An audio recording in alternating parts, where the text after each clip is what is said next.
पदाधिकारीगण, हमारे बिल प्रदेश विद्यार्थी मोर्चा के प्रदेश संयोजक, सभी मंच पे विराजमान जो इस क्षेत्र का नेतृत्व करता है,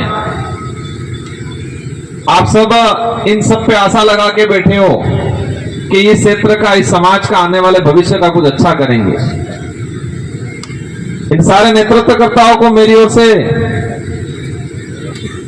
ये लोकसभा चुनाव का जो अग्रिम बधाई देना चाहूंगा। इस पांडाल में विराजमान माताएं, बहनें, बड़े बुजुर्ग, युवा साथी, शायद भारत देश के अंदर ये इलाका ऐसा होगा, या ये सभा ऐसी होगी, ये पार्टी ऐसी होगी कि तपती धूप में, कड़ी धूप में कहीं फ्रीज कूलर नहीं लगा है। तपती धूप में लोग बैठे हैं, जनता आराम से सुन रही है। ये शायद कहीं बड़ी सभाओं में, कोई बड़ी पार्टियों में ऐसा नहीं होता होगा। ये हमारे लिए, आपके लिए उपलब्धि है। बड़ी पार्टियों में देखते हैं बड़ा टेंट लगता है, बड़ा एसी कूलर लगते हैं, और इसके बावजूद भी जगह खाली रह जाती है, लोग नहीं बैठते हैं। और यहां पर कोई ज्यादा व्यवस्था नहीं है, हल्की सी छाया है, धूप है, इसके बावजूद भी हमारे बड़ा बुजुर्गों से लगा के हमारी माताएं, बहनें, युवा साथी सब सुन रहे हैं। आज मेरा इस कार्यक्रम में, इस लोकसभा चुनाव के दौरान पहला कार्यक्रम है, लेकिन यह जरूर कहूंगा, मध्य प्रदेश वालों ने आज आमंत्रित किया है, मैं आया हूं, यहां पहला कदम रखा है। इस चुनाव में भी आज का दिन मेहनत करेंगे जी जान से, और अपन सब मिलकर बालू सिंह जी को जिताएंगे। और आने वाले समय में भी, अब आपने बुला ही लिया है तो हर तरफ से आपको झेलना है, आप तैयार हो जाना आप सब, क्योंकि मध्य प्रदेश इस भारत के मध्य में, इस भारत के मध्य में मध्य प्रदेश, और मध्य प्रदेश के लिए, आदिवासी समाज के लिए 47 सीटें रिजर्व है संविधान में। 40 प्लस 7, अपने भाषा में कहें 7.5, 47 आदिवासी समाज के लिए रिजर्व सीटें हैं, ताकि यहां का आदिवासी चुन के जाए और आदिवासी समाज की भलाई के लिए, सक अधिकार के लिए, इतिहास के लिए और शिक्षा के लिए मध्य प्रदेश की विधानसभा में जाके बोले, ये प्रावधान किया है। और 47 एसटी रिजर्व जो सीटें हुई हैं, इन महापुरुषों की वजह से, इन महापुरुषों ने त्याग दिया, बलिदान दिया। शेड्यूल 5 इलाका रिजर्व सीटें की 47, 7 दिल्ली भेजने के लिए रिजर्व किए। 7 है क्या मध्य प्रदेश में? 6 सीटें एमपी की रिजर्व किए। ये गर्व की बात है, ये गर्व की बात, हमारे पूर्वजों के त्याग बलिदान के बाद ये एसटी रिजर्व हुई, वो गर्व की बात है। लेकिन दुख की बात यह है कि इन सीटों से जाने वाले साथियों ने आज तक हमारे समाज की, क्षेत्र की जनता के संवैधानिक प्रावधान को लागू करने की बात नहीं की। पहली बार भारत आदिवासी पार्टी से और जय संगठन से भाई हमारे गए, यहां के आप लोगों ने उनको जिताया, और जिताने के बाद कमलेश्वर जी को भेजा और समाज की बात की। देश की आजादी के बाद पहली बार हुआ होगा। यह आज तक इसलिए नहीं हो पाया कि हम हमारी ताकत को पहचान नहीं पाए। इंसान या कोई भी समाज तभी ग्रोथ कर पाता है कि उसकी ताकत क्या है, उसको पहचान ले। और हम, हमारे पूर्वज कांग्रेस बीजेपी ने आज तक बारी बारी से लूटा था, कांग्रेस और बीजेपी के नेताओं ने बारी बारी से लूटा था, और हमारी जो ताकत है उस ताकत को नहीं बताया। और हमारी ताकत है, ये भी बना देता है ये वोट। जनता के पास में, इस देश को चलाने की चाबी आप लोगों के पास में है। यह हर 5 साल में लगाने का अवसर मिलता है, जिसे लोकतंत्र की कुंजी कहते हैं, जिसे वोट एक आम से खास बनाता है। आज मैं भी गरीब परिवार से था, मेरे को 2018 में मेरे विधानसभा क्षेत्र की जनता ने विधायक बनाया और दूसरी बार 70,000 वोटों की लीड से जिता के फिर भेजा मेरे को। और आज बांसवाड़ा डूंगरपुर के कार्यकर्ताओं की जनता ने मुझे सांसद चुनाव लड़ाया और मैं 100% यकीन के साथ कह सकता हूं क्योंकि मेरे कार्यकर्ताओं ने दिल से मेहनत किया और हम दिल्ली जाएंगे, अवश्य जाएंगे।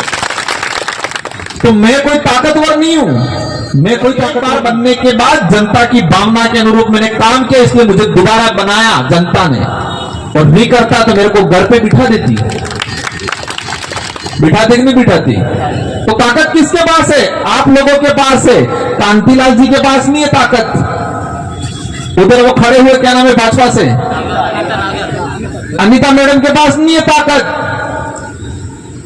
वो आपसे मत की भीख मांगेंगे लेकिन वो झूठ बोल के मांग रहे हैं। और ये परिवार जो चल रहा है कांग्रेस और बीजेपी में रतलाम सीट पर, परिवारवाद को खत्म करना है क्योंकि ये लोकतंत्र है, राजतंत्र नहीं है। राजतंत्र में आजादी से पहले राजा का बेटा ही राजा बनता था, रानी के पेट से राजा पैदा होता था, वो राजतंत्र था। ये लोकतंत्र है और लोकतंत्र में जनता तय करती है कि हमारा क्षेत्र का राजा, हमारे क्षेत्र का नेता कौन होता है। तो इस बार कांग्रेस और बीजेपी के नेताओं को एहसास करा देना है कि लोकतंत्र है, राजतंत्र नहीं। तुम्हारे घर में बार बार बारी बारी से टिकट देते रहो, पत्नी को एमपी की दे दी, पति एमएलए मंत्री, पिता सरपंच सुनने में आया है। इधर फिर आज तक शेड्यूल 5 के हमारे बच्चों में गांवों में शिक्षा नहीं मिल रही है, गरीबी है। हमारा जो आदमी अनाज पका रहा है उसको उचित मूल्य पे इन शहरों में वाजिब दाम मिलना चाहिए। बात करी किसी ने? जल जंगल जमीन की लड़ाई लड़ी, आज ये प्रोजेक्ट निकल रहा है। बातें इतनी है कि शाम हो जाए लेकिन आगे 3-4 और कार्यक्रम है। लेकिन मैं आप सबको यही बताना चाहूंगा कि इन लोगों ने बारी बारी से ठगने का काम किया है। और आज ये जो विचारधारा काम कर रही है, ये विचारधारा सिर्फ एमएलए एमपी बनने के लिए नहीं, हमारे क्षेत्र की जनता को आत्मनिर्भर में सबसे आगे हम रहेंगे और हम दिल्ली के सदन में, राजस्थान के सदन में, मध्य प्रदेश के सदन में हम लड़ाई लड़ेंगे। आज ये बड़ा प्रोजेक्ट निकल रहा है, सुनने में आया मुझे। एयरलाइन कोई निकल रहा है, कोई बड़ी फैक्ट्री आ रही है शायद। इस एयरलाइन के आसपास सुनने में आया है कि एक 500 से 1 किलोमीटर के लमसम किसी भी जमीन को अलॉटमेंट नहीं करेंगे। शायद आपको नहीं पता होगा। और उस जमीन पे हमारा भाई बैठा हुआ बिलाना चारा का पड़त जमीन पे, तो इसको आज सरकार है, भाजपा की सरकार उसको अतिक्रमण मान रही है। क्या मान रही है? अतिक्रमण। भाजपा का निर्माण नहीं हुआ, उससे पहले से उस घर पे, उस जमीन पे मकान बना के बैठा हमारा भाई। भाजपा पार्टी नहीं बननी थी, पहले थे कि जगह मत रह रही जो हमारा भाई खेती बाड़ी करे। और आज भाजपा सरकार अभी कह रही थी कि अतिक्रमण है, इसको हटाओ। जो हमको हटाने की बात कर रहे हैं उन पार्टियों को यहां से हटा के भेज देंगे आने वाले समय के अंदर। आप मजबूत रहना, आपका जो वोट है ये बहुत कीमती है। और इस बार ऐसी चाबी लगानी है कि कांग्रेस बीजेपी वालों को पता चल जाए कि ये लोकतंत्र है, राजतंत्र नहीं है। ये हर बार चुनाव में करते हैं। अभी मैंने सुना टोकन मिल रहा है, खाने का पीने का टोकन दे रहे हैं सुनने में। सही बात है क्या?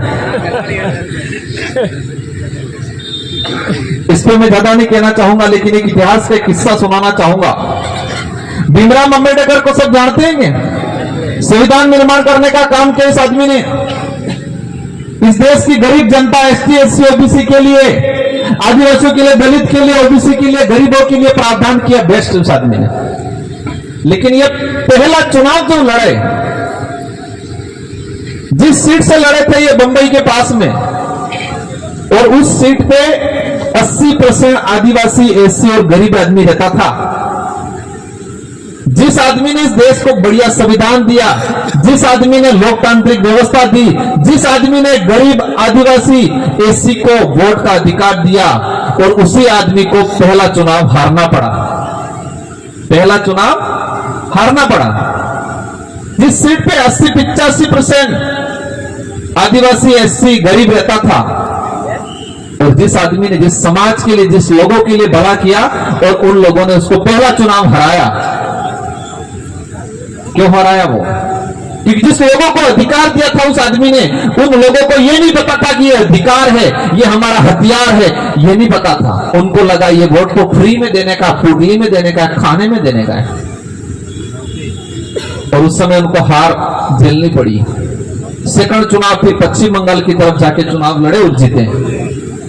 इसलिए कांग्रेस बीजेपी ने शुरुआत से चुनाव के 2 दिन पहले दारू पैसा बांटने का काम किया है। अगर देते भी हैं ले लेना, वो कड़िया काम करेंगे आनी ये अपना पैसा नहीं, लेकिन ई लेन तमें आणाड़ा और वोट आलवान करवू नहीं, मजबूत રહેવું હોય અને આજ તક બેકૂફ બનાવજો, એક અણને વ્યવસ્થિત બેકૂફ બનાવો।